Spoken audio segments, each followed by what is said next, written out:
Assalamualaikum warahmatullahi wabarakatuh. Apa kabar ya teman-teman? Semoga dalam keadaan sehat walafiat ya. Kali ini kita akan membahas materi Bahasa Indonesia tema 6 subtema 2 perubahan energi. Selamat menyimak teman-teman.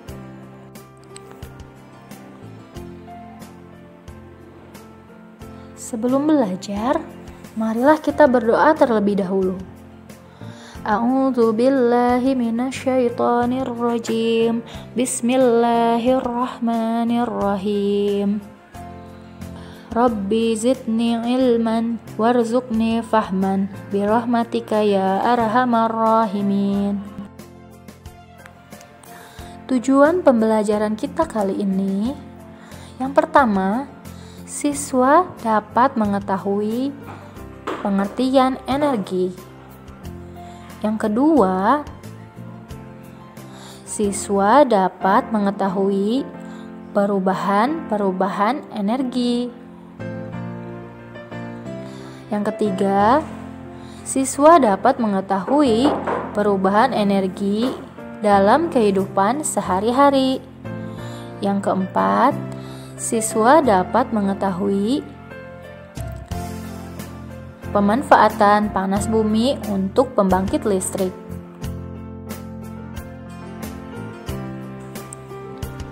Pengertian energi. Energi adalah kemampuan atau daya atau kekuatan untuk melakukan suatu kegiatan. Energi tidak diciptakan oleh manusia dan tidak dapat dimusnahkan, tetapi energi dapat dirubah menjadi bentuk tertentu. Perubahan energi kimia menjadi energi gerak. Perhatikan gambar. Benny makan. Makanan diolah menjadi energi untuk bergerak. Pernahkah kalian merasakan setelah makan, kalian merasa bugar kembali? Itu karena makanan yang kita makan dapat diserap tubuh menjadi sari-sari makanan, kemudian disimpan di dalam tubuh berupa energi kimia. Nantinya akan berubah menjadi energi gerak. Perubahan energi listrik menjadi energi gerak. Contohnya pada kipas angin listrik. Kipas angin memperoleh energi listrik yang kemudian berubah menjadi energi gerak pada baling-baling kipas.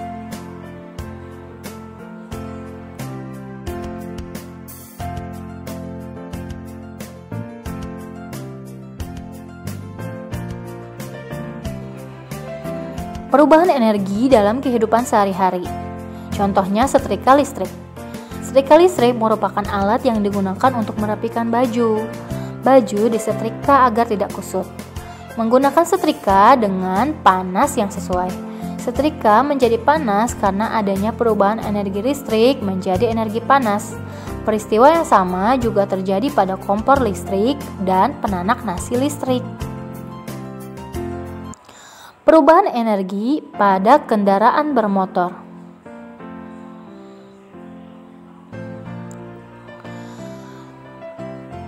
Motor menggunakan bensin untuk bergerak. Energi kimia yang terkandung pada bensin akan berubah menjadi energi gerak melalui proses pembakaran, sehingga motor dapat dijalankan.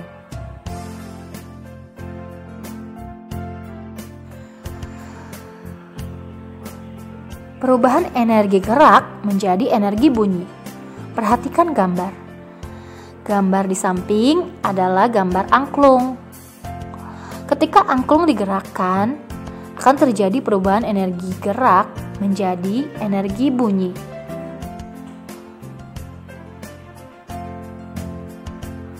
Angklung digerakkan akan menghasilkan bunyi yang indah. Pemanfaatan panas bumi untuk pembangkit listrik. Pembangkit listrik tenaga panas bumi atau PLTP menghasilkan listrik yang memanfaatkan energi panas bumi berupa air panas atau uap terbentuk melalui pemanasan secara alami.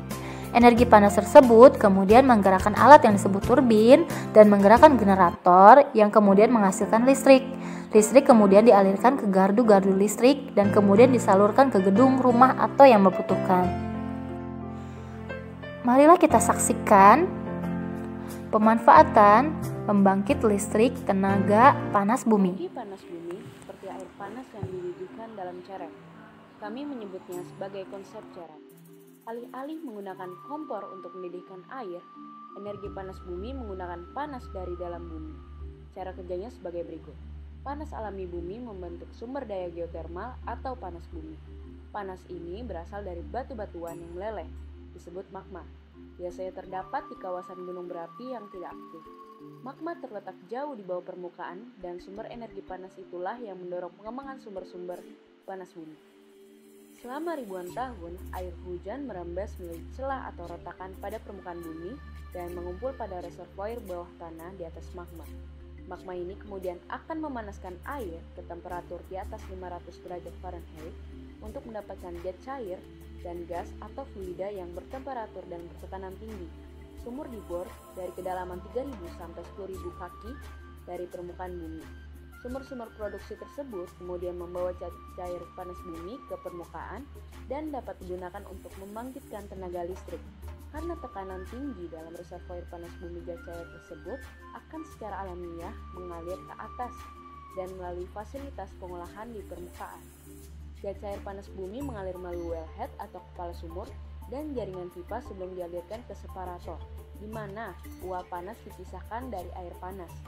Air panas yang dipisahkan tersebut disebut brine, kemudian diinjeksikan kembali ke reservoir, lalu akan dipanaskan kembali oleh magma dan akhirnya dimanfaatkan lagi. Inilah yang menjadikan panas bumi sebagai energi terbarukan. Dari separator, uap panas dialirkan ke pembangkit listrik melalui sistem jaringan pipa besar di bawah tanah. Diameter dari jaringan pipa uap panas ini bisa mencapai 4 kaki. Jaringan pipa uap panas diinsulasi untuk mencegah lepasnya panas, karena jaringan pipa ini melintasi daerah sepanjang 3 km atau lebih. Jaringan pipa ini panas sekali dan akan memuai jika diisi uap panas. Oleh karena itu, pada setiap beberapa ratus kaki didesain pipa lingkar pemuaian. Uap panas akan melalui proses pemurnian terakhir untuk menghilangkan semua kotoran dalam fasilitas scrubber. Uap panas yang sudah diproses kemudian dialirkan ke pembangkit listrik. Tenaga dan energi uap panas digunakan untuk memutar bilah-bilah turbin. Turbin kemudian memutar poros yang dihubungkan ke pembangkit listrik.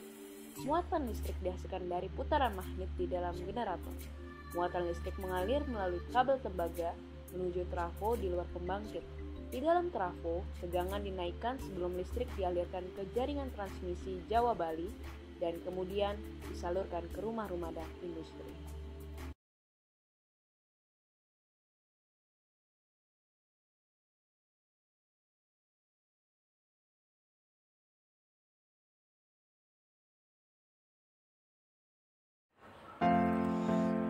Untuk tugas mandiri Ananda, silakan baca buku pena halaman 123 sampai 124 dan kerjakan latihannya ya.